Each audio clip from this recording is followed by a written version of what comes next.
Buen día a todas y todos y todes.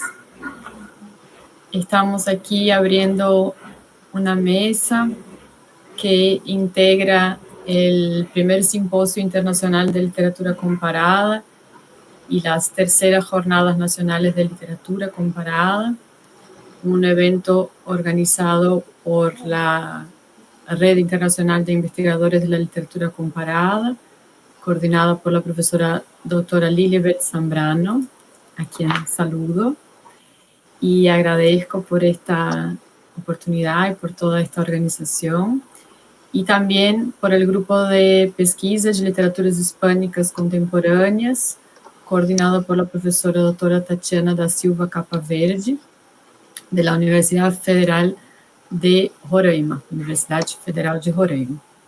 Entonces es un evento para un encuentro de largas distancias. Estamos aquí en diferentes lugares, en diferentes espacios, y reunimos hoy a la profesora Carla Damiani, que está en la Universidad Federal de Viçosa. Después vamos a seguir con una presentación que va a realizar Gabriel Reis, pero es de un trabajo de Girlaine Costa dos Santos, que no pudo estar presente.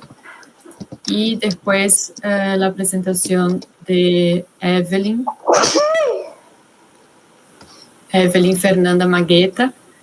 Yo voy a hacer la presentación de cada una de las participantes en su momento, en el momento anterior a la comunicação.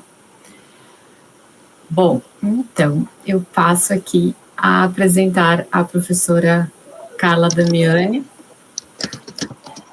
Antes de passar a palavra para ela, a professora Carla Damiani é Warbi Dansak Nina Sonko de Ayacucho, pela Escola de la Dança de las Tijeras, Puquio, Ayacucho, Peru, doutora em Estudos Literários e mestre em Letras pelo Programa de Pós-Graduação em Estudos Literários da Faculdade de Letras da Universidade Federal de Minas Gerais.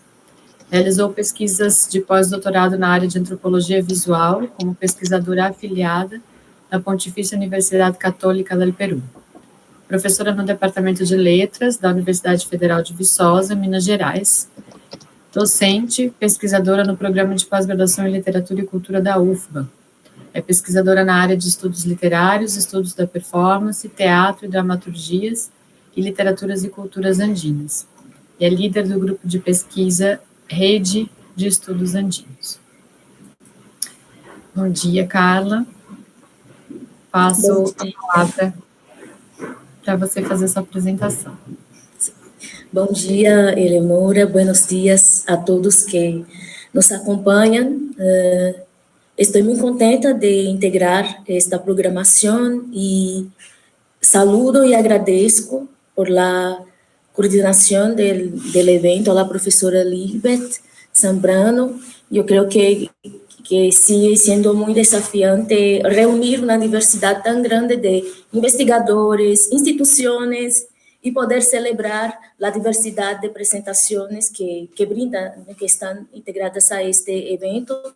E também agradeço a la professora Eleonora e a Ricardo por todos os esforços que fizeram para que as mesas que programamos pudieran seguir su percurso, ¿no? de estar en la programación de este evento.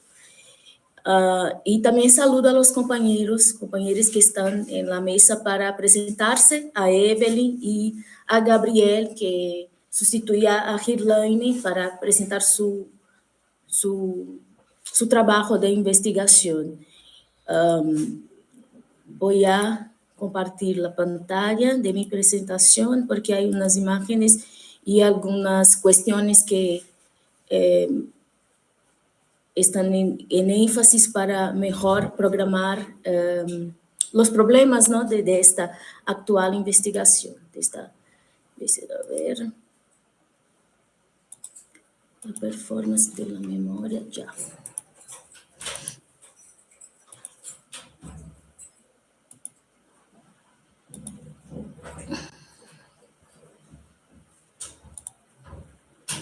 ¿Se ve bien las diapositivas?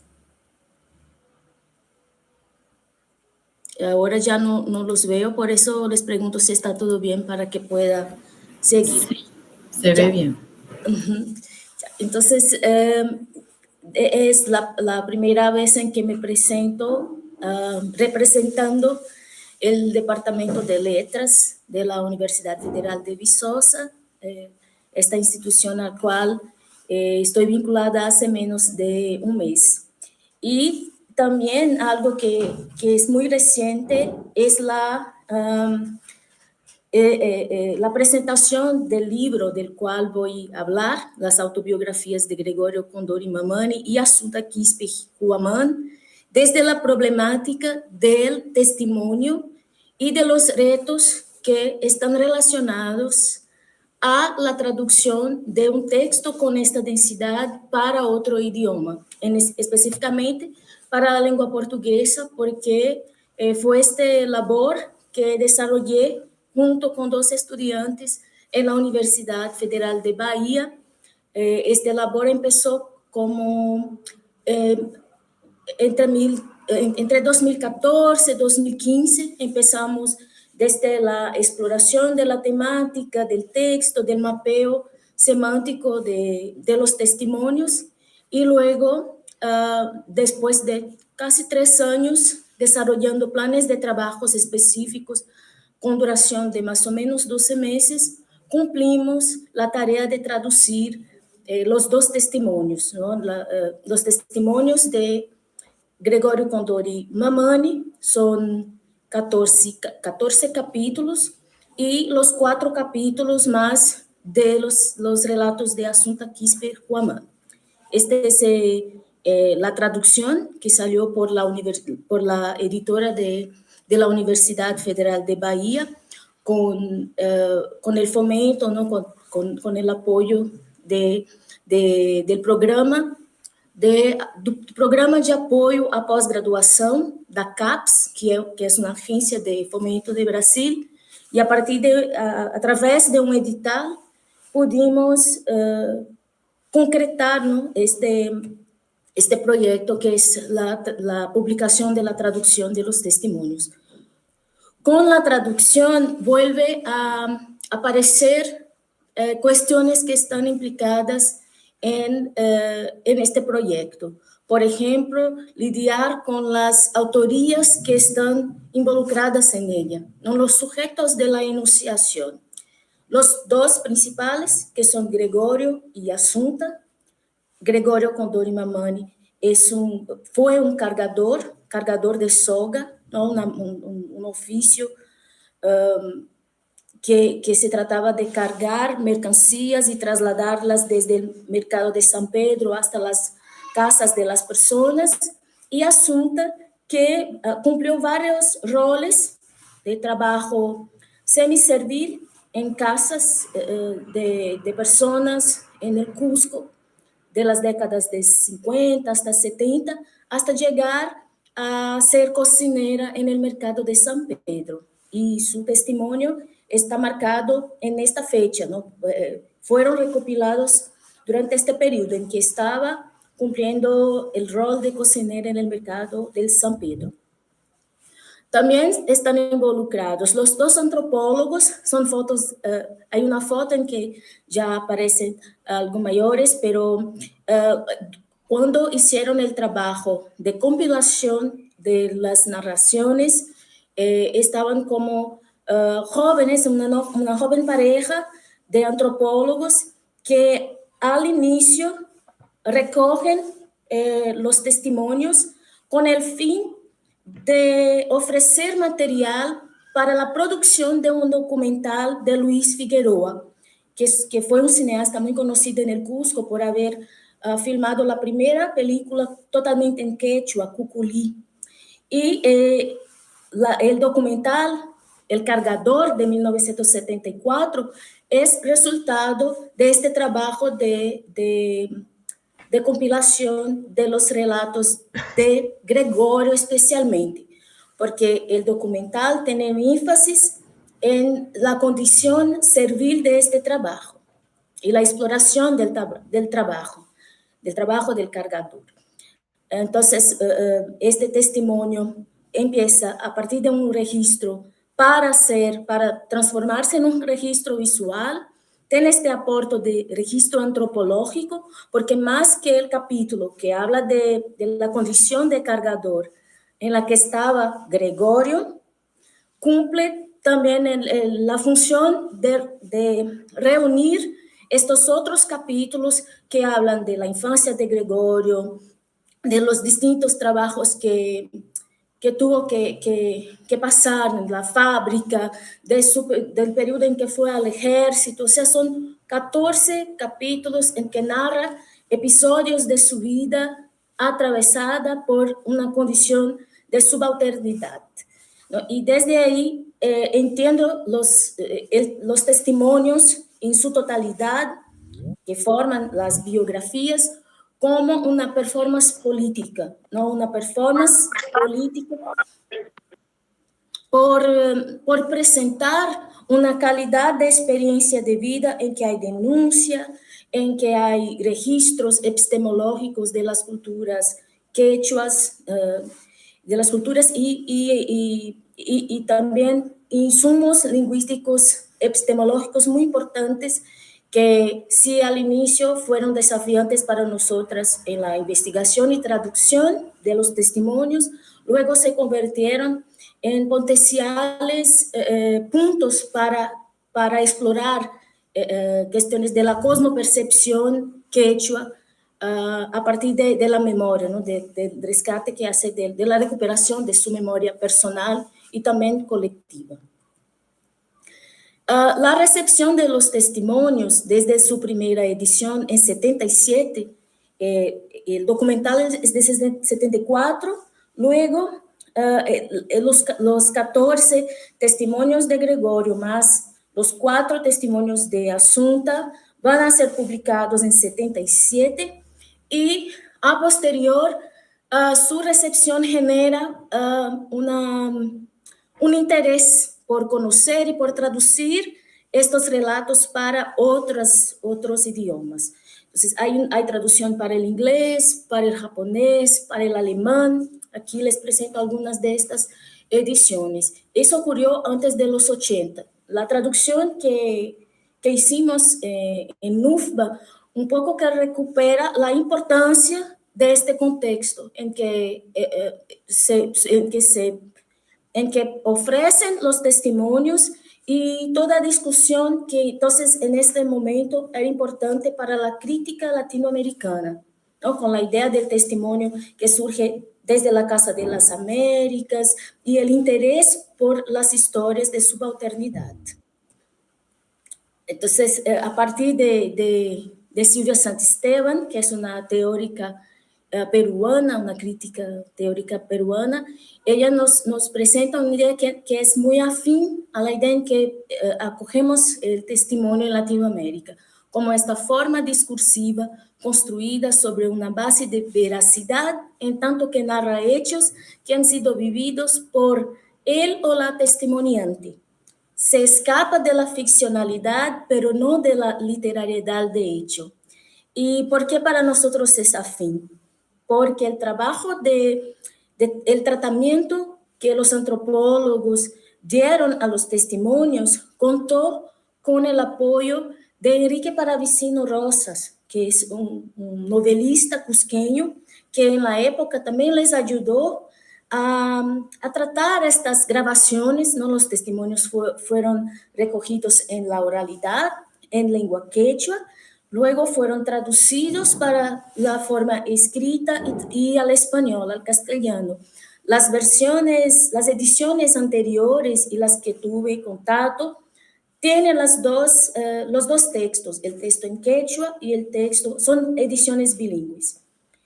Por razones de costos, no pudimos presentar la versión en quechua en nuestra edición, pero estamos conscientes de la importancia que tuvo el quechua, los testimonios en quechua, para estas primeras ediciones en Perú y en otras partes del mundo. Y también para nosotros es importante, fue muy importante ya en el momento de la traducción, trabajar un poco la condición de la oralidad de estos testimonios, porque aunque había pasado por un tratamiento para que el texto alcanzara un discurso literario, ¿no? Un poco, ¿cómo decirlo? Suprimiendo repeticiones, suprimiendo del texto oral algunos vicios, algunas inferencias que dejaban el texto algo dificultoso para la lectura.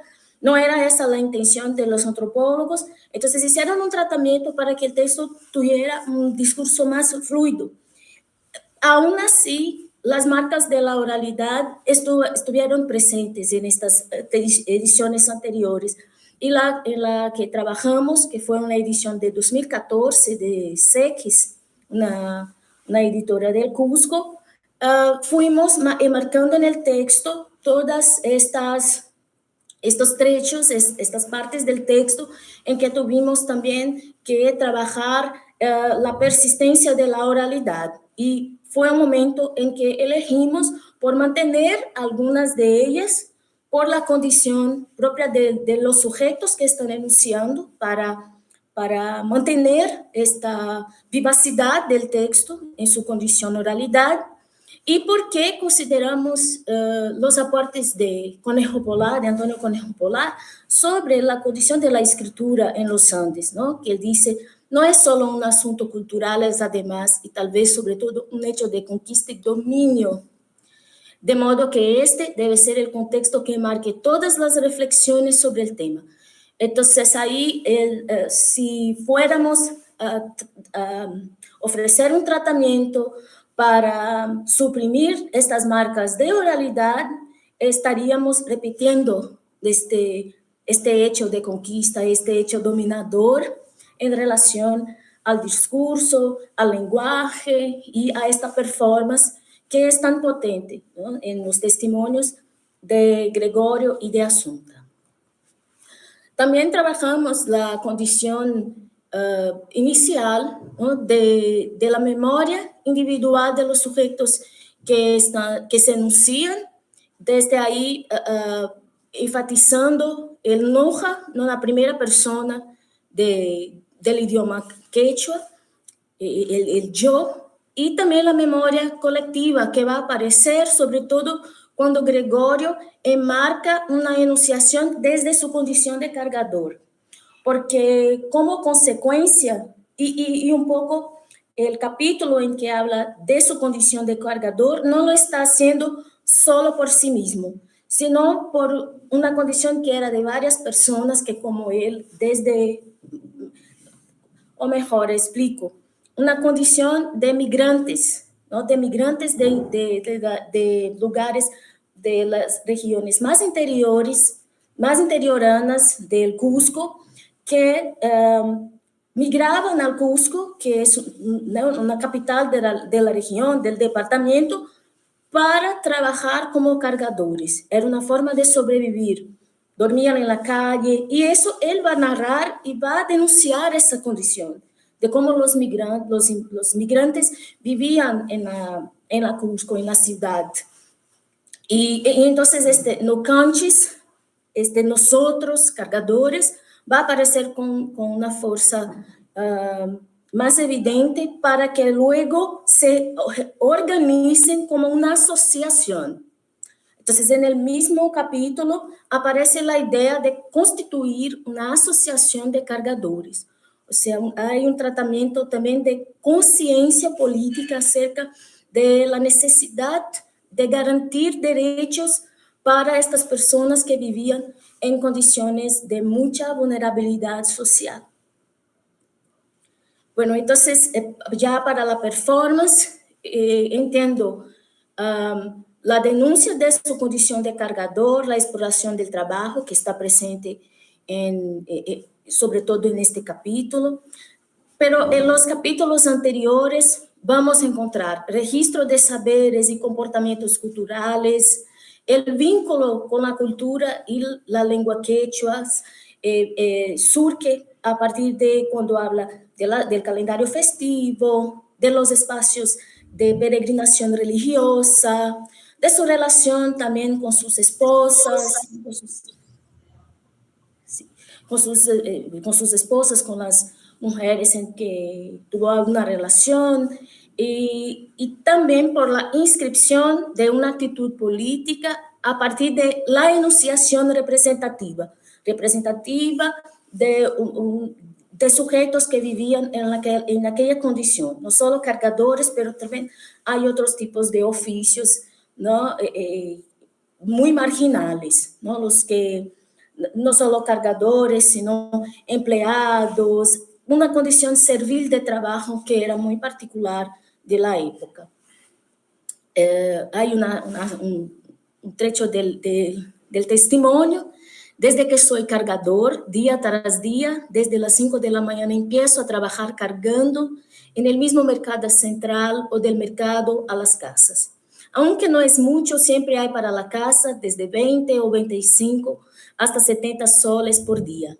Pero para ganar 70 soles al día hay que corretear por lo menos de 20 a 25 veces y estar mirando a todas las partes buscando quién necesita un cargador. No es esa condición de estar ofreciendo su trabajo para quien desee y no paran en ningún momento porque necesitan de esta plata para poder sobrevivir. Y luego así es la vida de un cargador, cuando ya estamos viejos, en lo que vamos cargando nos dan enfermedades. Y las personas para las que hemos cargado durante toda nuestra vida, año tras año, cuando dejamos de aparecer en su casa, nunca más preguntan por nosotros. Nuestro cargador no viene, ¿qué le habrá pasado? Bueno, no preguntan, ¿no? Nunca ellos pueden preguntar así. Ellos solo quieren que uno les sirva. Aunque uno esté botando como perro sin dueño en el rincón de una casa o de una calle, no preguntan por uno. Y esa condición de invisibilidad y de no valoración de su existencia, sino para cuando pueda servir, es lo que va a enmarcar la posibilidad de crear la organización, o sea, para garantizar un lugar para vivir, sobre todo cuando ya están mayores los cargadores. Para la traducción, hicimos entonces como metodología la investigación de las epistemes inscritas, cosmovisión quechua, el mapeo semántico lexical de los materiales lingüísticos y culturales, y sobre todo tuvimos una preocupación en preservar los documentos inmateriales, que es, por ejemplo, las descripciones de ritos, de costumbres, de aspectos que son muy particulares de esta cultura y que para nosotros era importante preservar como tales, por eso investigamos, optamos por dejar las notas al pie de página, explicando con mucho cuidado, hicimos entrevistas con personas para saber la actualidad de algunas informaciones que estaban en el texto. Y desde esa función, teniendo una dimensión ética, desde nuestra labor de traductoras. Y esta es la parte traducida de los trechos que leían antes, não? Desde que sou carregador, dia após dia, 5 da manhã, eu começo a carregar. No mercado central, e este mercado é o mercado de São Pedro, nós íamos sempre, né, localizando, indicando, ubicando, não, informando com as ubicações correspondentes, no mercado de São Pedro mesmo, ou do mercado para as casas, cumprindo meus contratos.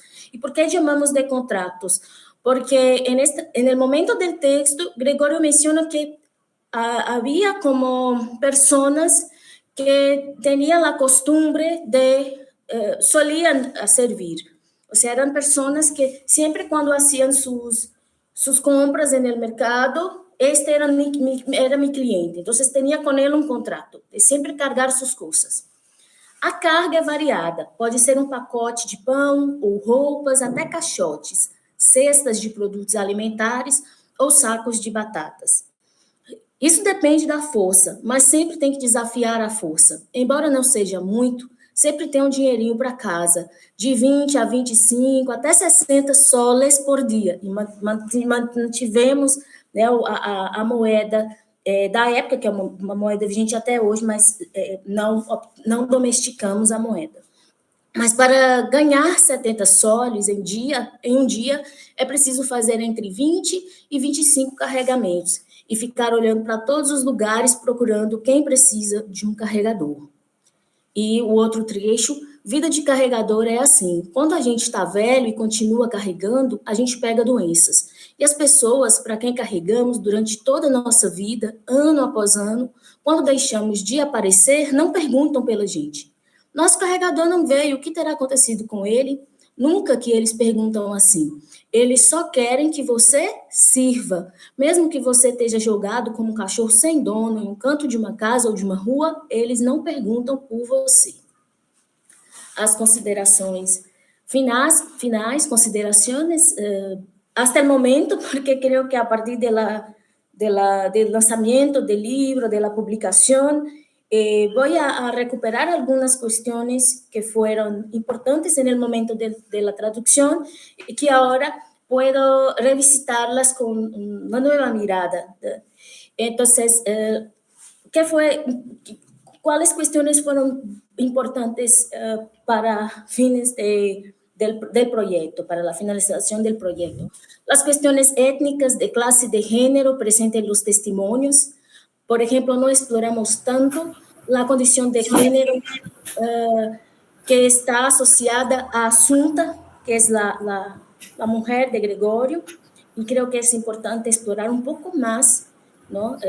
Lo que denuncia ella de violencia doméstica, de también su infancia muy sufrida. El aporte cultural epistemológico referente al registro antropológico de los relatos. Entonces, explorar también más estos aspectos relacionados a los calendarios festivos, al calendario agrícola, ¿no? Porque Gregorio viene del interior y trabajaba con el plantío. También su conciencia, la construcción de su conciencia política, porque estuvo en cárcel y conoció a Hugo Blanco, que fue un dirigente campesino muy importante en los 70 en el Cusco. El tratamiento literario de los testimonios, la presencia de la oralidad y del quechua, volver a pensar estas cuestiones.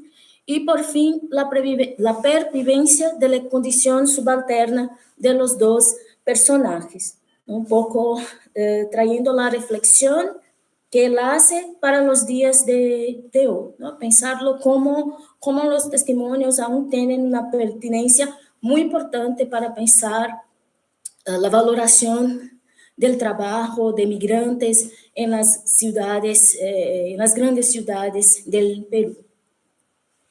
Y bueno, estas son las referencias y muchas gracias. Gracias, Carla.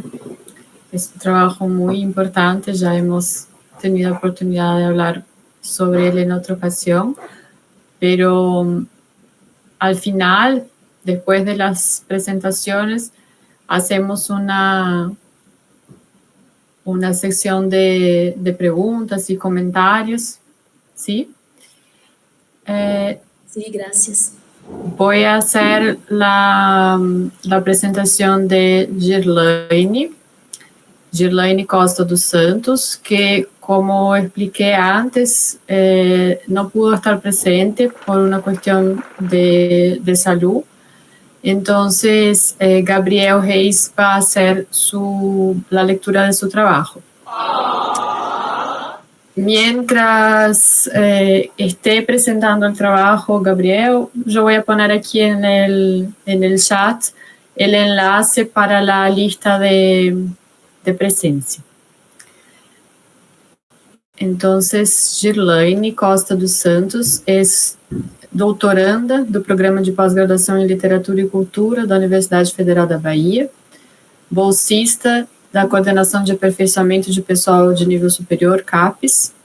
Realizou recentemente seu estágio de doutorado sanduíche na Universidade Nacional Major de San Marcos, em Lima, no Peru, onde foi supervisionada pelo professor Dr. Gonçalo Espino Relucé.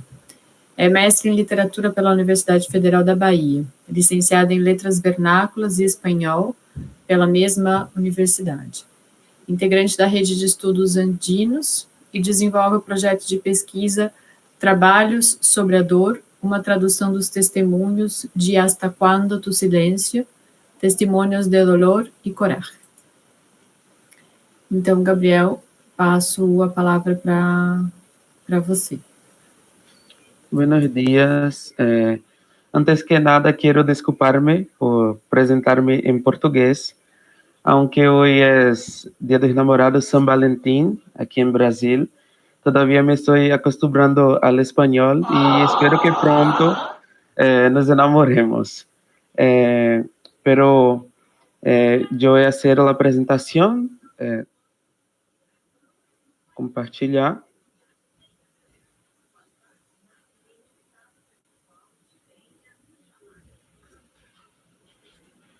Todos conseguem ver a apresentação?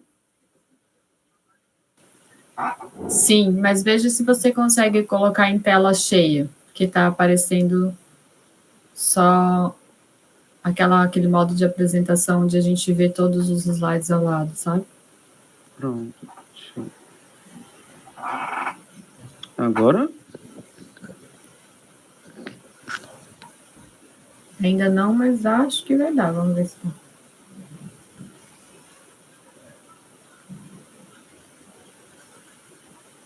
Para mim não deu. Ainda não? Deixa eu tentar mais uma vez.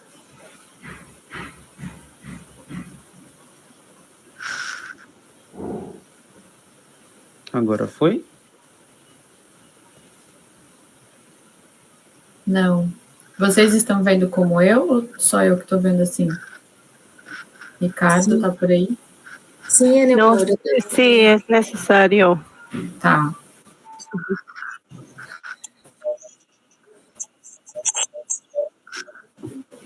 Eu também.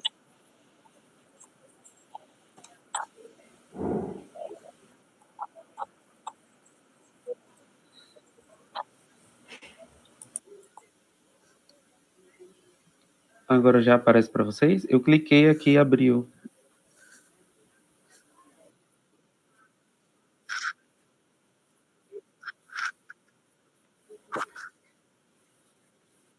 Entendi. Peraí. Então, vou interromper.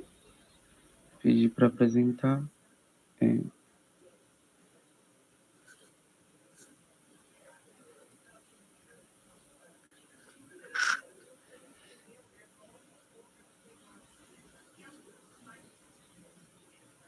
Pronto, acho que agora vai.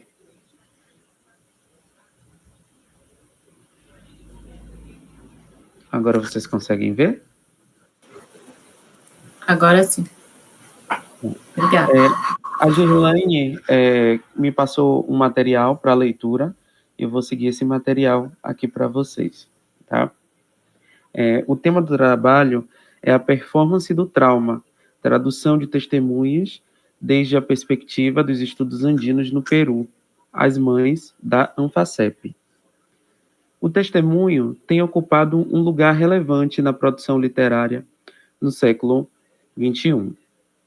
Desde os horrores de Auschwitz, narrados por Primo Levi, de 1919 a 1987, podemos ter um vislumbre da crueldade humana vivenciada por milhões de judeus durante a Segunda Guerra Mundial.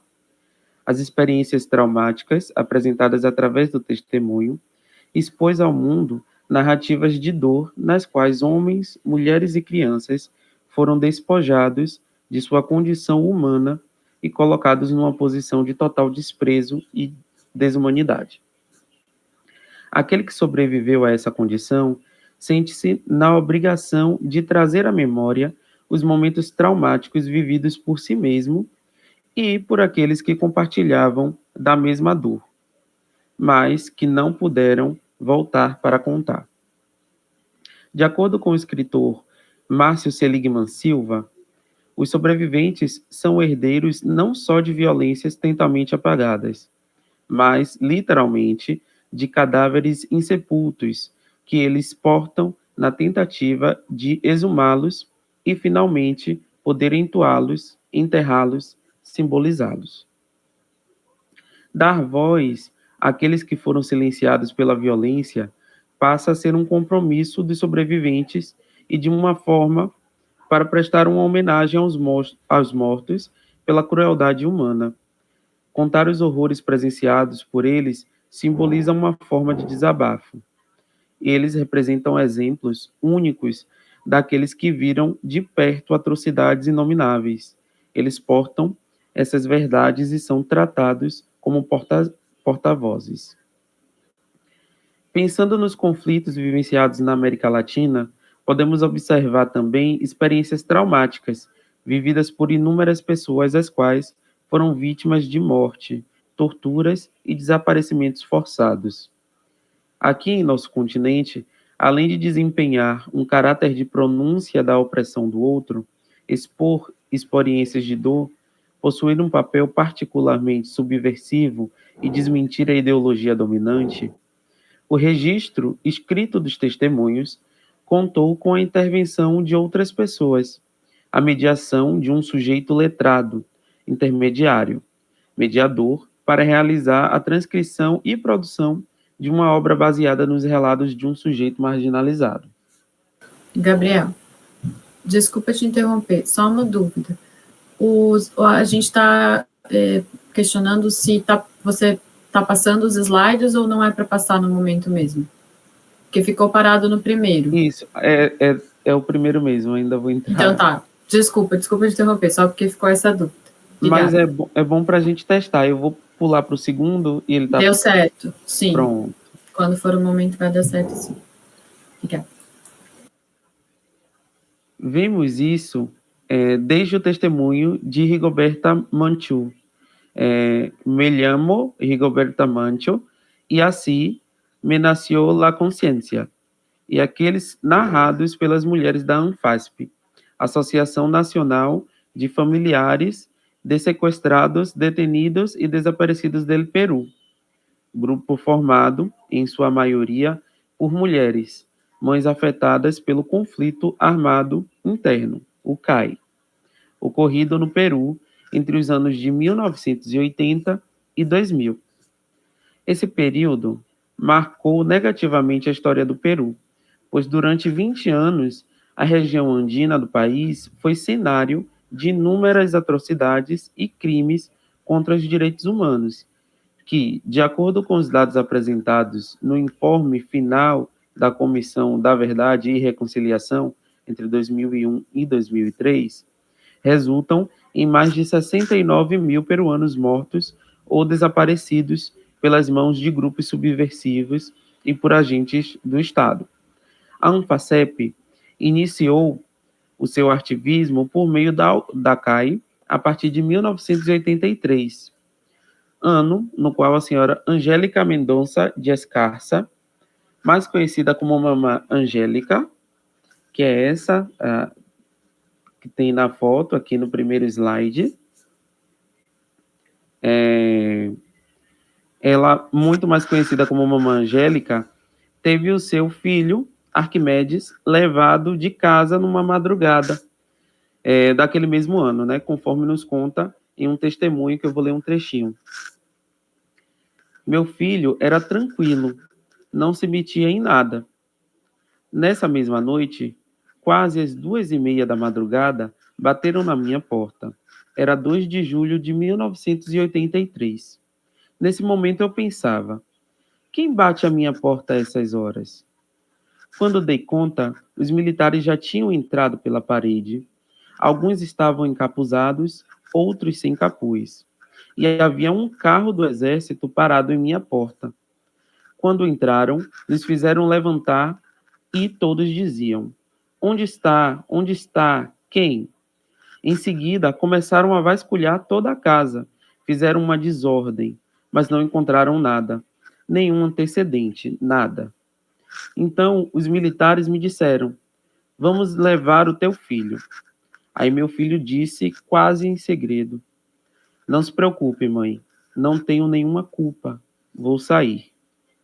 Levaram-o como estava, com a sua roupa de dormir e com o seu casaco e descalço. Esse é um relato da mamã Angélica. Ao encontrar-se com outras mulheres e mães que compartilhavam da mesma experiência de dor, mamã Angélica liderou o grupo que começava ali uma árdua caminhada em busca de seus familiares desaparecidos, como também por um ativismo a favor da memória, verdade e justiça que duram mais de 40 anos. E aí nós temos a primeira foto, o primeiro registro da Anfacep. As mulheres da Anfacep compartilham a mesma dor e, ao se unirem numa experiência coletiva, na qual a dor é dividida, criando assim um espaço de escuta, elas geram uma ação, movimento que ganha força e visibilidade. Podemos relacionar esse fato ao conceito de comunitas de dolor, apresentado pela escritora Leana Diegues, no qual ela afirma que fazer da dor individual uma experiência coletiva é a premissa para pensar a possibilidade de uma comunidade moral. Se o sofrimento, de modo geral, nos induz ao isolamento, como transcender esse estado para tentar formar, embora seja efemeramente, um corpo no qual minha dor possa comunicar-se com a dor do outro. Propicia um lugar de encontro a partir de reconhecer-se em experiências de dor. Ou seja, as mulheres da associação não permitiram que a dor vivenciada por conta dos seus filhos levados pelo Estado saíram às ruas em busca de respostas sobre os seus desaparecidos e não se calaram, mesmo em meio às ameaças governamentais e ao perigo de vida que elas corriam.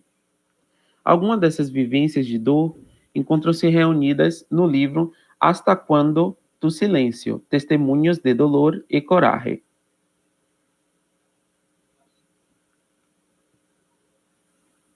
Esse livro ele foi publicado em 2007 e está dividido em duas partes. A primeira conta a história da associação e a segunda traz os 41 testemunhos dos atos cruéis vivenciados pelos membros da Anfacep. A produção do livro tem por objetivo, entre aspas, dar a conhecer e sensibilizar sobre os abusos e crimes contra a humanidade ocorridos durante o CAI. O livro tem a finalidade de abrir um espaço de reflexão para manter viva a memória e promover a paz, para que a violência não se repita. Quem fala isso é Soto Quispe, em 2007. Vale ressaltar aqui a vivência da tradução, pois esta desempenha um importante papel, sendo um instrumento eficaz ao dar voz às culturas diversas e subalternizadas pela tradição ocidental.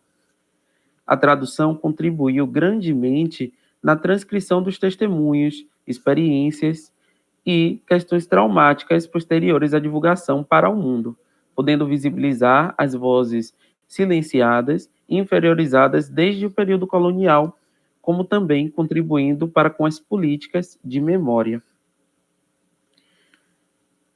A tradução, assim como o testemunho latino-americano, conforme afirma Valéria de Marco, expõe o caráter democrático desde o modo de composição do testemunho, uma vez que ele viabiliza a entenda na cultura letrada das vozes de outras identidades, das vozes até então silenciadas, do texto não oficial. Os relatos presentes no livro, Hasta Cuando Tu Silencio, Testemunhos de Dolor e Coraje, foram coletados a princípio da oralidade. Diante disso, fez-se necessário a intervenção de pessoas alfabetizadas para a realização do registro escrito dos relatos em castelhano, pois a maioria dos testemunhos não sabiam escrever e eram falantes da língua quechua. Como dito anteriormente, elas necessitavam de um mediador, neste caso específico, seus próprios familiares jovens e membros da própria associação, a Anfacep. Podemos afirmar também que os testemunhos presentes no livro possuem um caráter performático, segundo um conceito de narrativa performática que é apresentado por Graciela Ravetti, em 2002, que ela diz, né?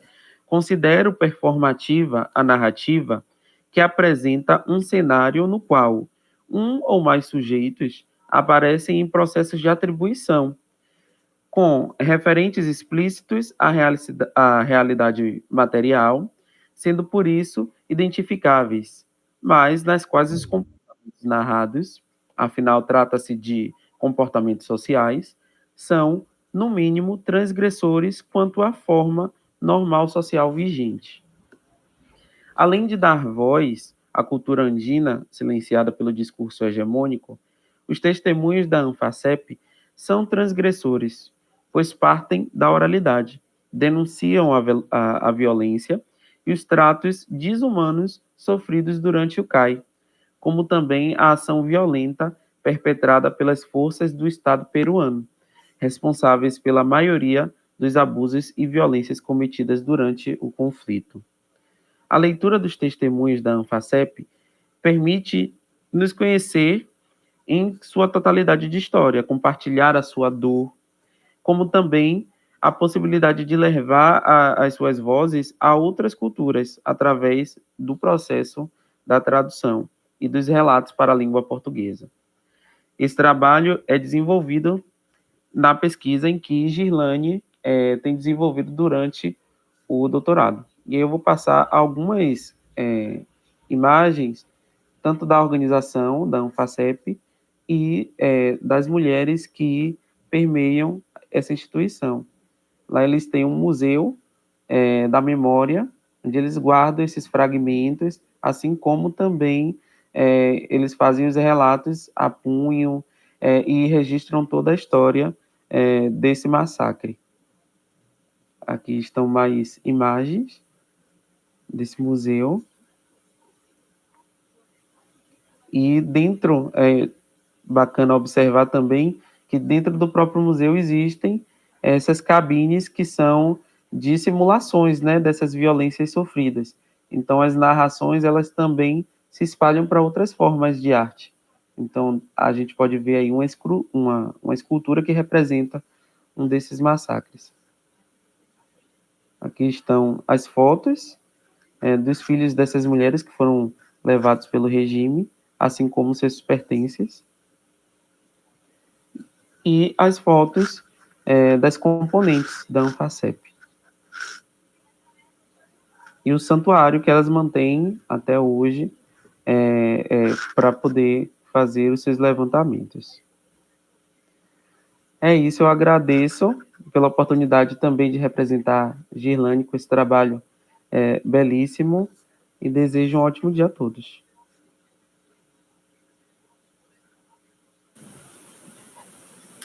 Obrigada, Gabriel. Realmente mais um trabalho muito importante. Vamos conversar sobre isso depois da fala da Evelyn. Eu vou fazer a apresentação de Evelyn Fernanda Magueta, que é doutoranda em literatura pela Universidade Federal de Santa Catarina, é mestre em literatura comparada pela Universidade de Integração Latino-Americana, na UNILA, em Foz do Iguaçu. Tem graduação em artes cênicas pela Escola de Comunicações e Artes da Universidade de São Paulo. MBA em gestão de aprendizagem e metodologias ativas de aprendizagem pelo Centro Universitário Uniamérica. Tem experiência em direção e atuação em espetáculos teatrais, com apresentações nos festivais do Paraná, Londrina, Toledo e Curitiba. Também participou em festivais de teatro e cinema nacionais e internacionais, com premiações especiais no Festival de Gramado, no Festival de Santa Maria, no Festival de Brasília de Cinema Brasileiro, na Mostra Internacional de São Paulo. Foi diretora artística da CIA, Companhia Vida é Sonho, com 15 espetáculos produzidos. Então, passo a palavra para Evelyn. Olá, buenos días. Muchas gracias pela atenção e pela presença. Yo también seguiré mi presentación en portugués para estar más focada nos conceitos e vamos a compartilhar.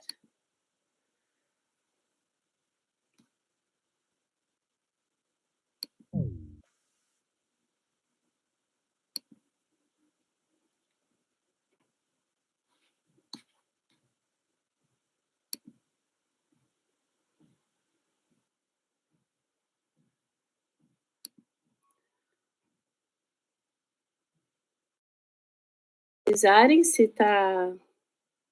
todos estão vendo os slides. Tá certinho, sim. Tá bom. Vamos lá. A minha pesquisa é sobre o testemunho e performance na obra de Lola Arias e o conceito de teatros do real. No teatro contemporâneo, o ato de documentar experiências vividas pode simbolizar a construção de pontos de vista sobre a realidade e promover aos espectadores a reflexão crítica sobre diversos temas da sociedade. Há uma crescente produção de espetáculos com uso de materiais autobiográficos, como nós estamos vendo aqui. São processos colaborativos em que atores e atrizes participam e contribuem para a criação dramatúrgica, ou quando o material autobiográfico é o próprio projeto e principal elemento para a criação da performance. Ainda, os projetos também são realizados com pessoas comuns, não atores, que no processo se transformam suas memórias e histórias em dramaturgia, sendo muitas as possibilidades dessa criação artística, assim como o trabalho da Lola Arias. São artistas que praticam uma arte da memória. O teatro do real, ou teatros do real, são procedimentos teatrais que evidenciam as tensões entre a realidade e a ficção e utilizam o real, a experiência vivida, como tema, linguagem estética ou material para a criação cênica, cujo objetivo é promover uma experiência para o espectador, fundamentado pela primeira vez pela psicanalista e filósofa francesa Marie-Yvonne Saison, em seu livro Le Théâtre du réel, de 1998. A relação com o público também se diferencia, o público é expandido. Maria Lúcia Pupo, que é da linha de pesquisa da Universidade de São Paulo, e na pesquisa entre teatros do real, ela coloca que a performance e o happening são manifestações do teatro pós-dramático, em que o artista se distancia da expressão de um personagem. Ele é um performer, que manifesta a si próprio, encena seu próprio eu. Nesse tipo de performance, as possibilidades de interação e interpelações com o espectador são investigadas para que ele reavalie suas próprias ideias. Sentado, e aí ela faz essa citação, sentado ou em movimento, em situação de repouso ou sujeito a algum tipo de risco, o espectador é convidado a tecer elos e a configurar relações. Sua intuição e sua imaginação são convocadas de modo a prender as inúmeras lacunas configuradas pelo acontecimento que se desdobra diante de seus sentidos. Há, portanto, uma amplitude, uma expansão do campo de leitura da cena pelo espectador, de forma muito mais ativa, envolvente e participativa. A Lola Arias é argentina, é escritora, diretora de teatro, cinema e performer. Seu trabalho reúne pessoas de diversas origens, são divergentes, dissidentes, veteranos de guerra, refugiados, em projetos de teatro, cinema, literatura, música e artes visuais. Tensionam as fronteiras entre realidade e ficção. Somos todos imersos na narrativa de outros, feridos em suas complexidades, alegrias e decepções. Ao mesmo tempo, nós, enquanto espectadores, somos convidados, às vezes, e confrontados de maneiras extraordinárias e agudas a refletir sobre as nossas próprias histórias, individuais e coletivas, bem como sobre a relação mutável, precária e perigosa que é a história social e política. Seu primeiro projeto de inserção no real e numa experiência real foi a trilogia Striptease, né, composta por 3 obras: Sonho com Revólver, El Amor es um Franco Atirador e a Striptease. Essa trilogia, ela demonstrava o passado, o futuro e o sonho de um casal, colocando em cena a intimidade e a distância, o real e a representação do amor. O texto disparava percepções sobre a morte do amor e o bebê, fruto da relação dos performers. Ele era o protagonista da peça. A ficção era continuamente interrompida pelas necessidades do bebê, como comer, mamar, dormir, trocar fralda, enquanto o público era colocado como um voyeur e assistia a esse diálogo por telefone do casal. Ou seja, uma performance da vida apresentada na sua forma mais espontânea. A performance, aí eu trago um conceito da Graciela Ravetti também. A performance ajuda a imaginar as formas possíveis de intervenção social, simbólicas, de restauração, de construção, sobre retalhos que a memória consegue reerguer e que a vontade projeta. São como representações de resistência criativa, explica Graciela Ravetti em seu estudo denominado Narrativas Performáticas. Na sequência, uma outra obra da Lola Arias, Mi Vida Después, de 2009 e 2012. A performance do eu na ficção é um termo do balanço histórico que essa geração de escritores, né, aqui a Graciela Ravetti segue se referindo aos escritores da Argentina, tenta não recuperar o passado e fundar uma nova história, e sim ancorar a necessidade de instaurar novos valores para que outorguem sentidos ao presente. Essa peça, Mi Vida Después, era composto por um elenco de jovens que narravam histórias de seus familiares durante a ditadura militar na Argentina. Eram recriadas cenas de situações vividas, procedimento chamado como remake, que a Lola Arias denominou. Depois ela seguiu com essa mesma estrutura de espetáculo no Chile, com o espetáculo El Ano que Nasci. Aí seguimos pensando com as ideias de Graciela Ravetti. Consequentemente, conclui-se que os teatros do real são memórias, de muitas vezes, dos subjugados e calados pelas esferas de poder, e que no palco provocam a reflexão, a tomada de consciência e o olhar para o presente, vislumbrando o futuro, um futuro de transformação social. A memória conectada à performance no palco se torna uma forma de resistir e contar os outros lados da história, de narrativas não hegemônicas. São fatos que transmitem valores nas relações humanas e aos próximos que virão. Memórias que não podem ser apagadas. E o teatro expande diferentes olhares. É um espaço de resistência e desenvolvimento crítico, que no palco é potencializado.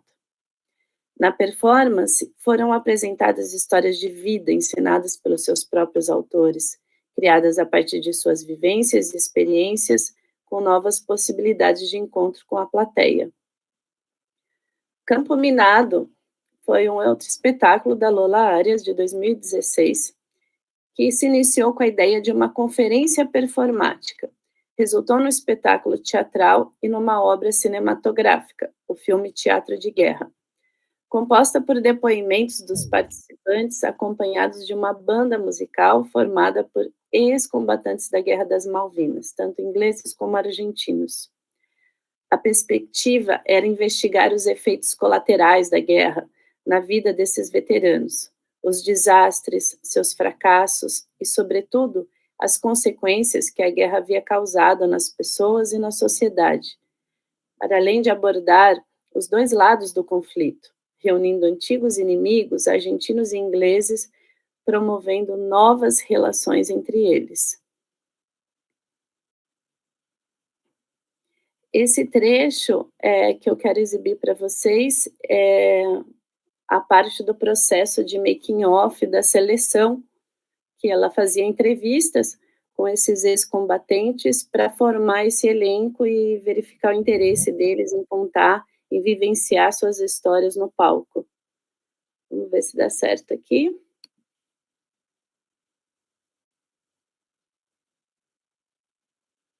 Edad, 53 años, rango, soldado, rol de combate, apuntador de mortero pesado 120, profesión actual, pintura, hago trabajo de pintura, jardín y deporte, hago mucho deporte. name, Jim Bush, age, 54, rank, private, current profession, police officer, edad, 53, rango, jubilado, rol de combate, soldado mediocre.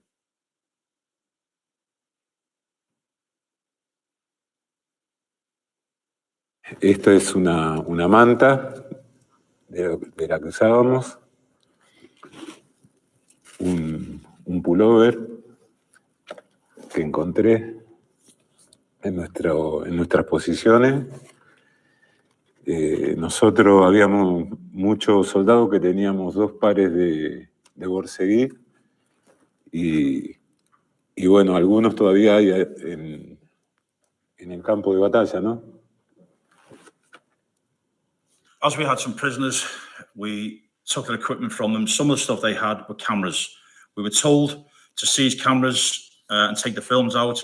I managed to secure a film myself. I got it developed. So this is a personal account or personal record of an Argentine soldier on the Falkland Islands. I can't remember which one in the photograph it is, but I'd just like to think that maybe survived. Maybe I can return them one day. El gringo nos puteaba. Puto, maricones, tiren la concha de su madre, tiren la reconcha de su madre. Y el gringo salió de las piedras, como que me dio un lugar. Entonces yo arrodillado, temblando, tiré un poquito, se me trabó el fusil, le saqué el cargador, lo destrabé, volví a tirar, me miraba.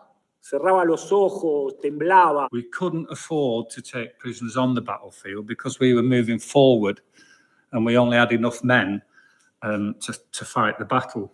So we had no choice but to kill them.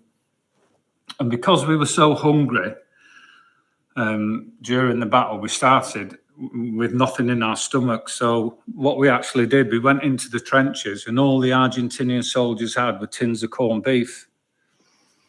So we jumped into the trenches, sat on the Argentinians and ate the corned beef.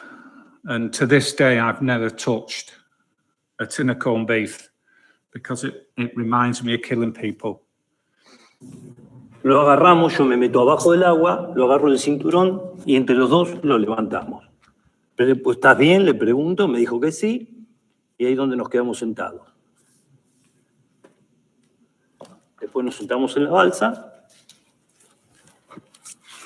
y esperamos a ser rescatados y bueno, y ahí nos quedamos muertos de frío. quédate ahí.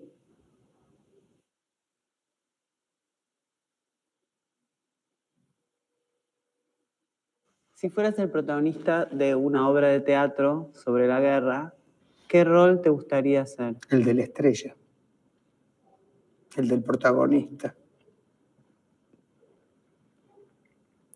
Cuando cuento mi actuación en la guerra, yo soy el protagonista, yo me siento protagonista. Look at me behind the wall, not knowing what to do, or fight or fall. Don't know why, you don't see it all. Oh, I get by with a little help from my friends. Get high with a little help from my friends. Gonna try with a little help from my friends.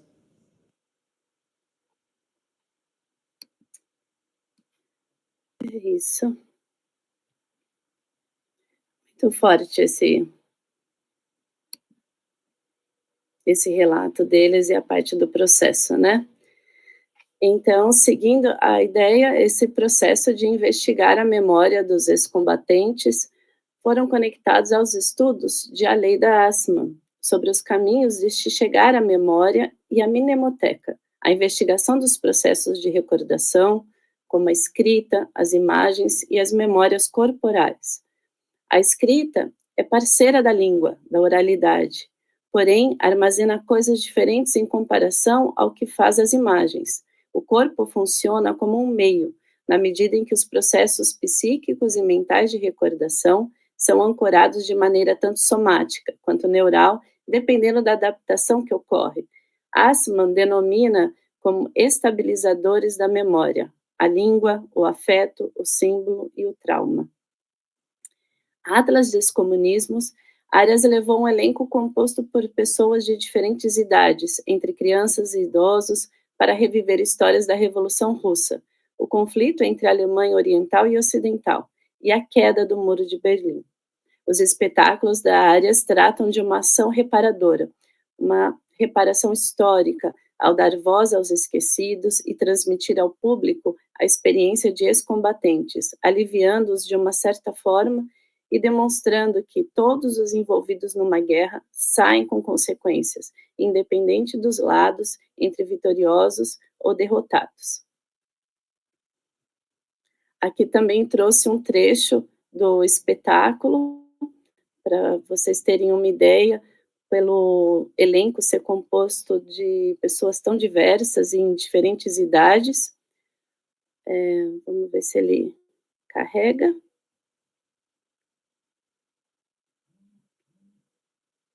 Era entre senhores, idosos e jovens e crianças de 7, 8 anos de idade.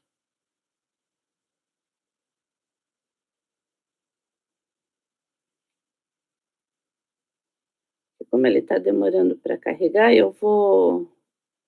Deixa eu ver se eu consigo pausar ele aqui. E vou seguir, então. Depois, se der tempo, eu volto.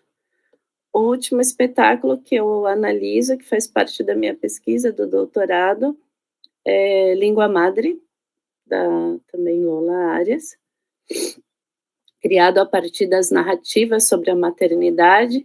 6 mulheres vindas de diferentes países apresentam suas histórias de mães imigrantes, mães heterossexuais que recorrem a tratamentos de fertilidade, casais homossexuais, mães trans de adoção por solteiras, mulheres que decidiram abortar e mulheres que decidiram não ser mães. Em um cenário semelhante a um gabinete de curiosidades e uma tela cinematográfica, essas mulheres se propõem a compartilhar reflexões sobre a maternidade do ponto de vista político e social. O direito de decidir quando e como ser mãe é um direito em disputa. Em muitos lugares, luta-se pela legalização do aborto, enquanto em outros, onde já era legal abortar, há um desejo de revogar a lei. Os discursos polarizam-se em torno da baixa taxa de natalidade, das possibilidades de fertilização assistida, da legalização da barriga de aluguel e da adoção por pessoas solteiras ou casais homossexuais. Uma verdadeira batalha política está sendo travada no âmbito da procriação. Língua Madre foi apresentada em diferentes locais do mundo, tendo diferentes comunidades como laboratório móvel. A primeira edição da peça foi produzida e estreou no Teatro Arena del Sole, em Bolonha, na Itália. A segunda foi em Madrid e Barcelona, e a terceira foi apresentada em Berlim. Para analisar esse espetáculo, eu retomo os conceitos de Foucault, que examina os limites em que nos são impostos e as relações de poder com as quais convivemos, a normatividade, as disciplinas e o biopoder, ou seja, o poder de governar nossos corpos, que consequentemente provocam assujeitamentos e modos de subjetivações. O autor sugeriu inúmeras modalidades de poder com que convivemos na sociedade burguesa capitalista: o poder disciplinar, o biopoder, a biopolítica e o governo das condutas, a governamentalidade. Por exemplo, como é mencionado no espetáculo, as crianças educadas para serem obedientes, submissa, mulheres para serem do lar, recatadas e maternais, vivendo-se assim em uma sociedade que produz corpos dóceis, além de ressaltar o poder das relações de gêneros, denunciando as formas de dominação masculina já historicamente comprovadas. O espetáculo promove a reflexão sobre a educação sexual e como a religião, sobretudo o cristianismo, disciplinava o comportamento humano e delegava à mulher a função única da maternidade. Alguém abriu o microfone, tá tudo bem? Tá, vou seguir então, eu estou finalizando já. Aí eu trago o conceito da Diane Taylor, que coloca como artivistas os artistas que combinam suas práticas artísticas com o ativismo social e político, destacando a importância desses sujeitos e grupos que utilizam a arte como uma ferramenta poderosa para provocar mudanças sociais, desafiar estruturas de poder e dar voz às questões marginalizadas. O objetivo maior é usar a arte para despertar a consciência, incitar a ação e provocar reflexão crítica sobre temas urgentes a serem debatidos, colocados em pauta. A arte ativista pode criar espaços de diálogo, mobilizar comunidades e até influenciar políticas públicas.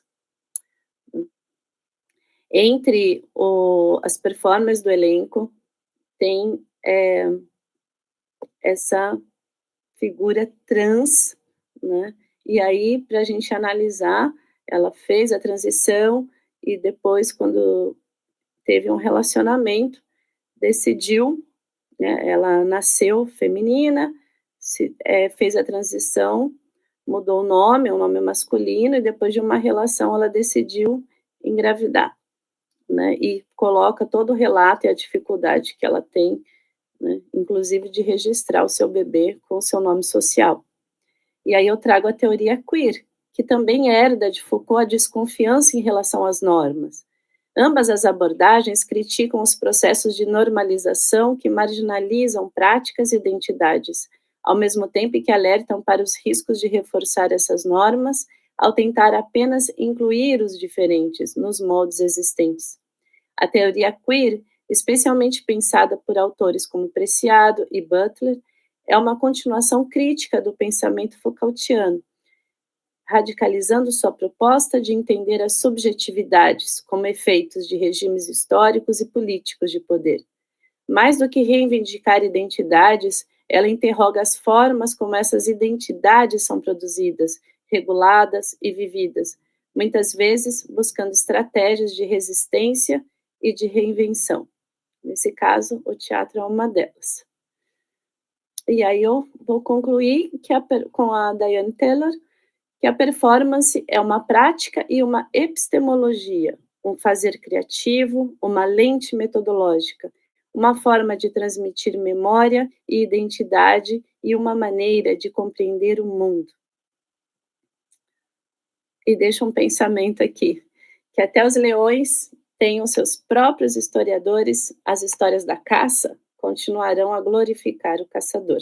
É um provérbio africano. E eu encerro aqui a minha apresentação. Muito obrigada. Graças a todos, todas e todes.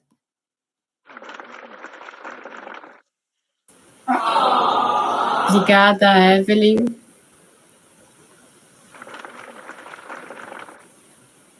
Não sei se vocês conseguem ouvir, mas eu escuto as palmas e as... É um recurso novo para mim aqui. Muito bem.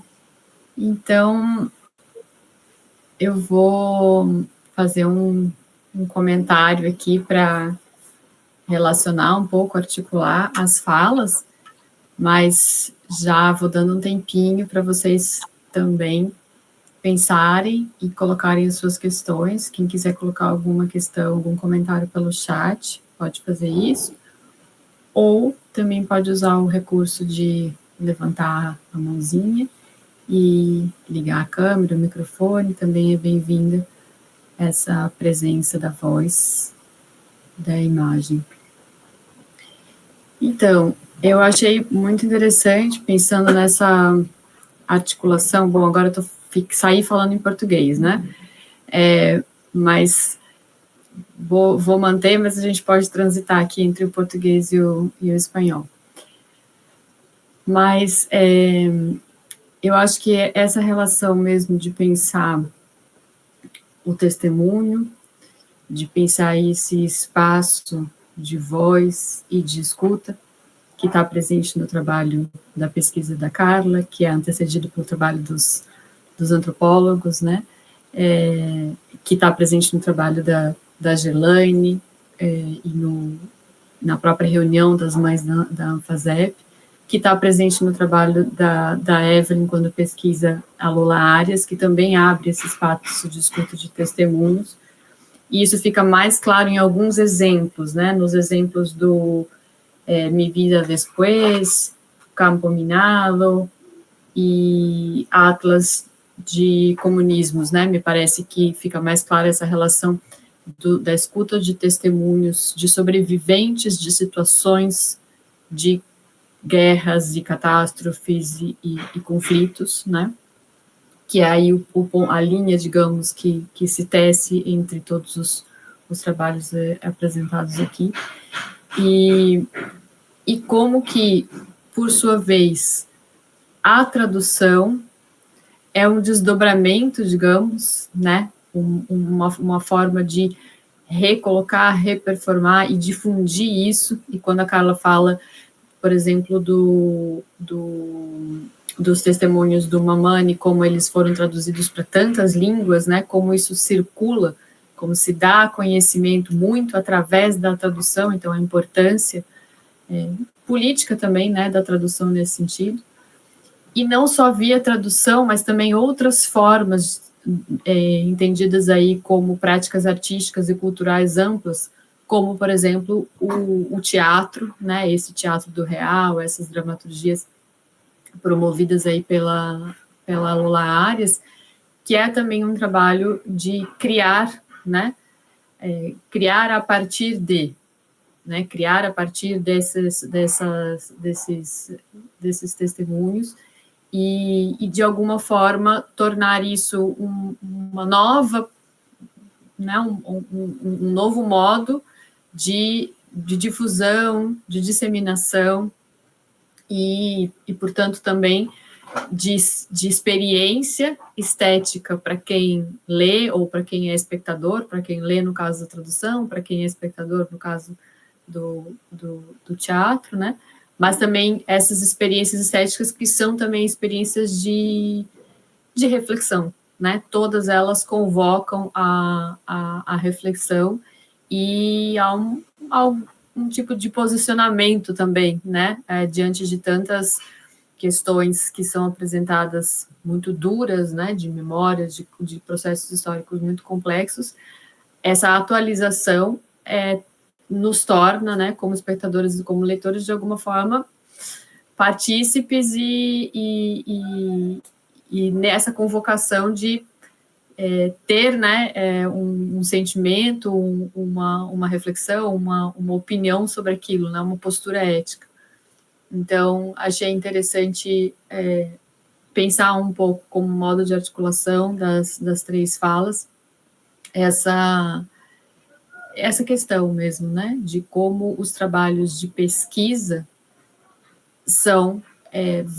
trazem, né, por sua vez, esses trabalhos de criação também, e a gente vai fazendo esses desdobramentos e ampliando os alcances, né, dessas primeiras vozes aí que são escutadas nos diversos trabalhos que foram apresentados aqui. Não sei se eu me fiz clara no meu comentário, que foi o que eu pensei aqui ao escutar vocês. Todos os trabalhos me parecem muito interessantes e potentes, mas nessa ideia, né, de articular o que a mesa propõe como debate, me veio essa reflexão. Deixo as apresentadoras, a Carla, a Evelyn e ao Gabriel, representando a Gelaine, se quiserem fazer algum comentário.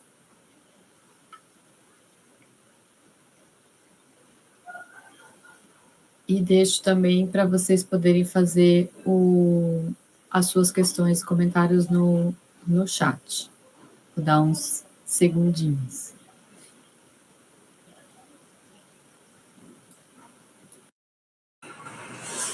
Oi. Só uma observação e acréscimo à sua fala, Eleonora. Depois também de ver a apresentação de Evelyn, eu fiquei refletindo sobre a questão documental, né? Assim, de como que o testemunho, apesar da vivacidade da fala, da oralidade, que é uma questão importante que vem à tona na minha apresentação e na de Gabriel, o valor documental também dessa voz, né, de como todos os materiais que nós tivemos aqui, eles adquirem uma relevância, uma fidedignidade e até, assim, para fins jurídicos, eu acredito menos no caso do teatro em si, ou em virtude dessa relação com o documento, né, de serem documentos históricos e jurídicos também para alguma instância. Era mais ou menos isso. Sim, e aí também nessa questão da documentação, fico pensando nos objetos, né? Nesses objetos de arquivo que estão presentes no Museu da Memória, da Anfasep, que o Gabriel mostrou, e no vídeo que a Evelyn mostrou, que o soldado vai tirando esses objetos de memória. Então, como todo esse arquivo, né, é isso, né, a relação entre o arquivo e o repertório, né, porque tem esse repertório das oralidades que se torna, de alguma forma, também um arquivo e que recupera, por sua vez, o material de arquivo documental, os objetos, né. Interessante. Então, Lilibet, pode falar. Ahora, ¿me escucha? Ahora, sí.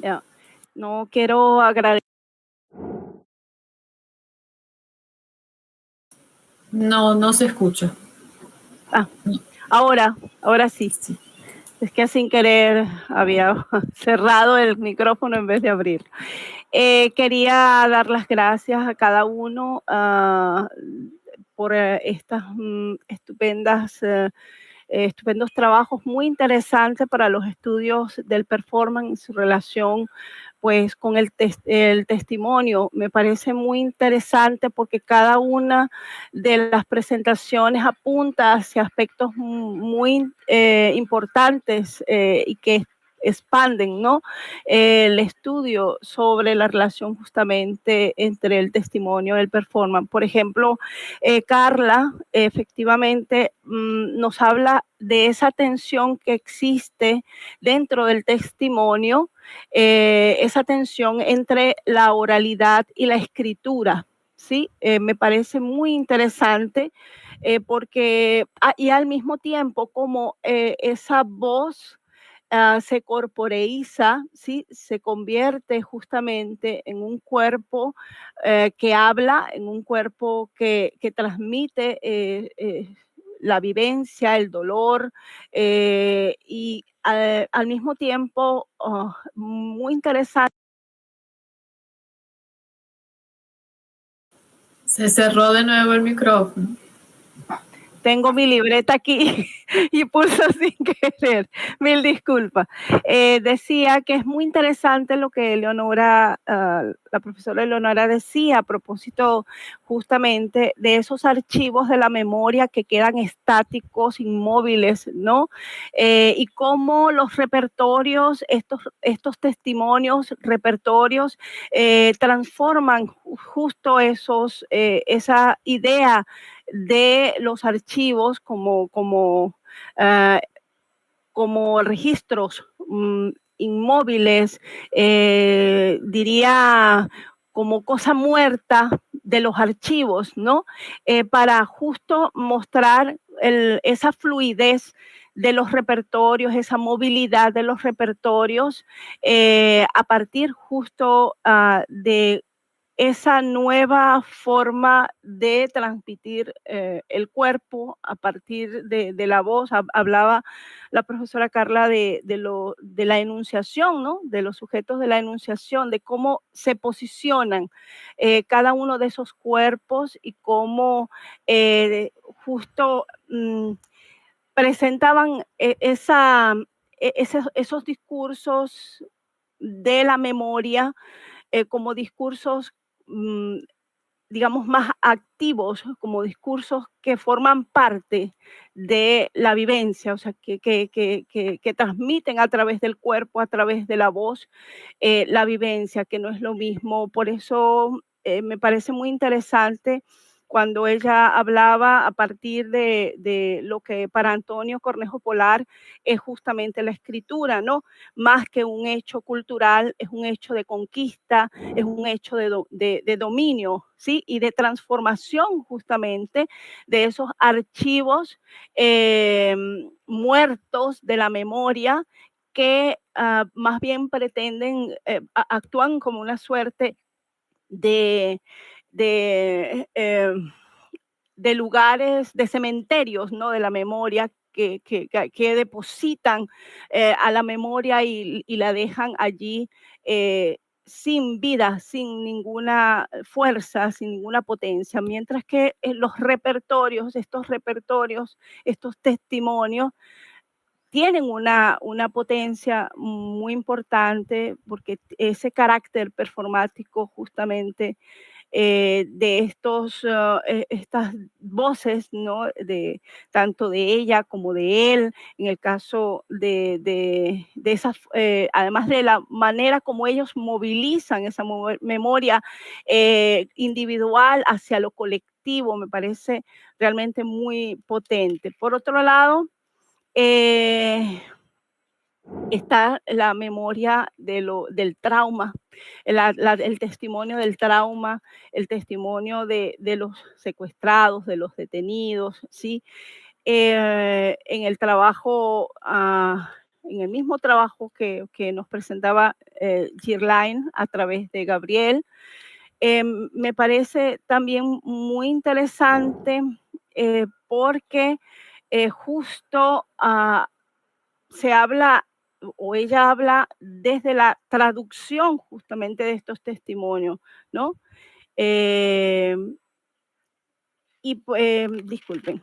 Y por otro lado, el trabajo final de Evelyn, que tiene que ver ya con la teatralidad y con esa fuerza de los cuerpos que además hablan desde justo desde esos lugares también del trauma, ¿sí? Son cuerpos que hablan desde el trauma, desde el dolor y desde una experiencia realmente dura de estos personajes. Entonces, ¿cómo necesitan transformar esa vivencia a partir del testimonio, que es un testimonio que ya no es el testimonio, digamos, que queda sepultado en los archivos, sino como testimonios, como formas, ¿no? De conocerse, de reconocerse, como formas realmente de mostrar desde sí mismo lo que esa experiencia significa y no como simples objetos de análisis, ¿no? Esto me parece realmente muy interesante porque claramente hay una expansión y una ampliación justamente de lo que significa la representación, ¿no?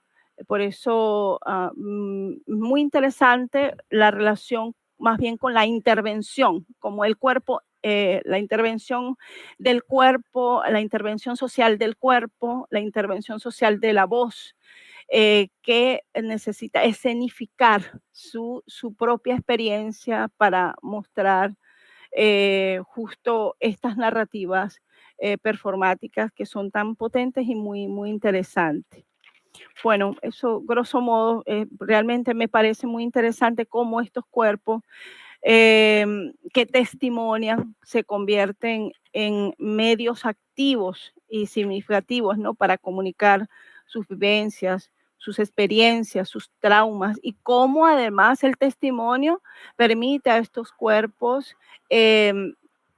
sanar de esos traumas, ¿sí? Que ellos arrastran, cómo canalizar, cómo transformar el trauma como experiencia individual, como memoria individual, en un hecho compartido, ¿no? Por una comunidad. Bueno, eso me parece muy interesante.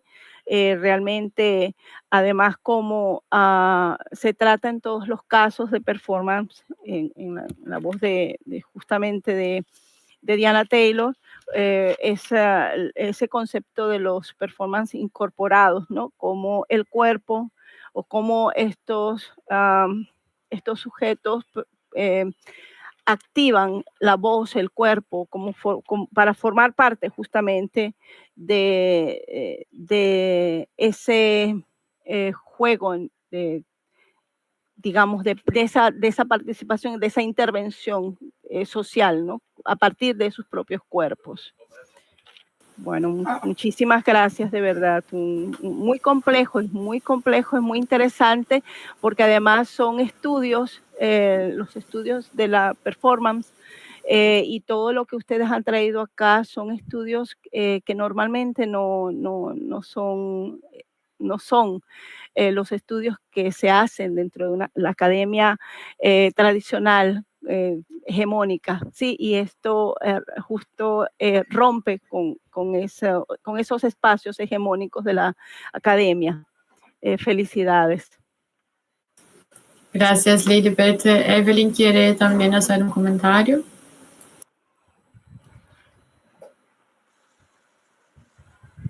Sim, muitas graças, Lilibet, pelo comentário. Eu só estou refletindo aqui, né, sobre a importância do arquivo, né, além de cartas, registros, objetos pessoais, né, uma camiseta, uma camisa, na peça Mi Vida Después, uma das performances criada foi a partir de um exercício que a Lola sugeriu para o elenco de buscarem roupas que eram pertencentes a seus familiares, né? E como a partir de um objeto arquivado, esquecido, guardado, consegue, através da arte, se transpor, né, para uma memória coletiva, social, né, e instigadora de um público, né. Também queria ressaltar a questão da mudança do teatro contemporâneo, né, e da leitura do personagem. Quem são hoje quais são as histórias que nos interessam? Quem são esses personagens? Quem são nossos heróis e nossas heroínas?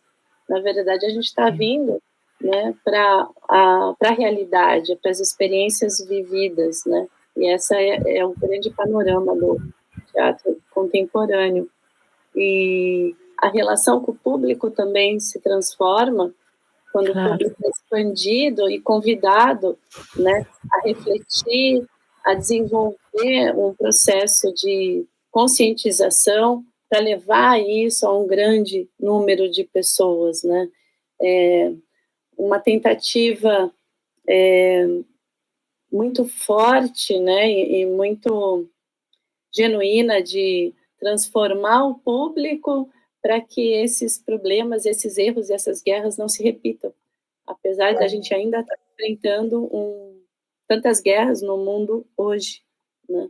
Mas é um processo que é muito forte, me toca muito, e eu estou muito feliz com as pesquisas em estar aqui, e quero agradecer a presença de todos e a minha participação e a atenção de vocês.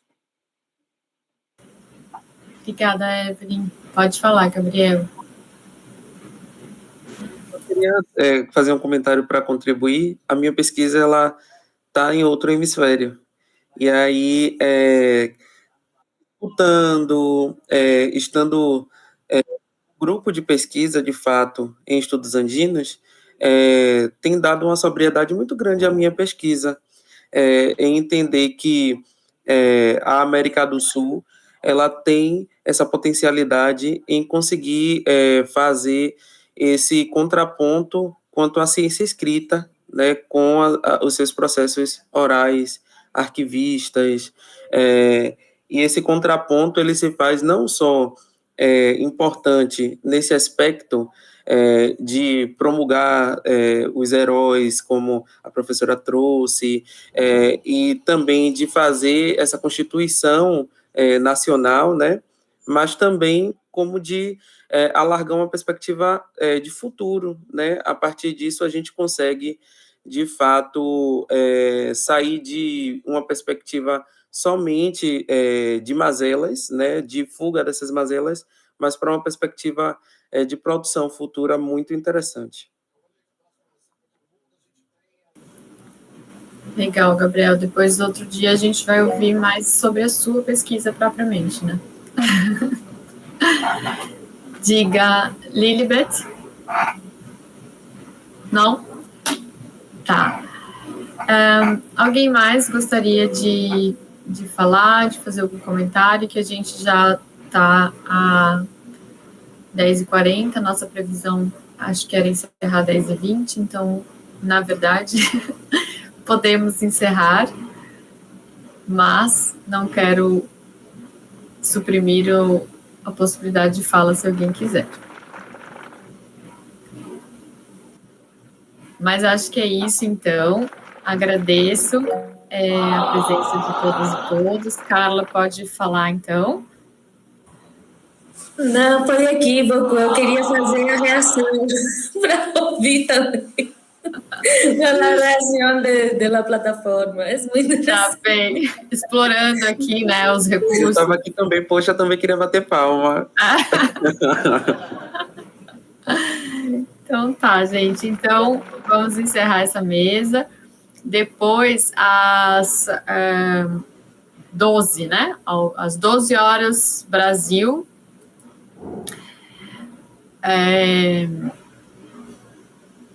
Deixa eu falar certo, então. 12 horas de Brasília, 11 horas de Venezuela, 17 horas de Espanha. Em breve, teremos, então, a nossa outra mesa com o tema literatura e performance. Então, a gente, quem puder, a gente se encontra novamente por aqui. Tá bem?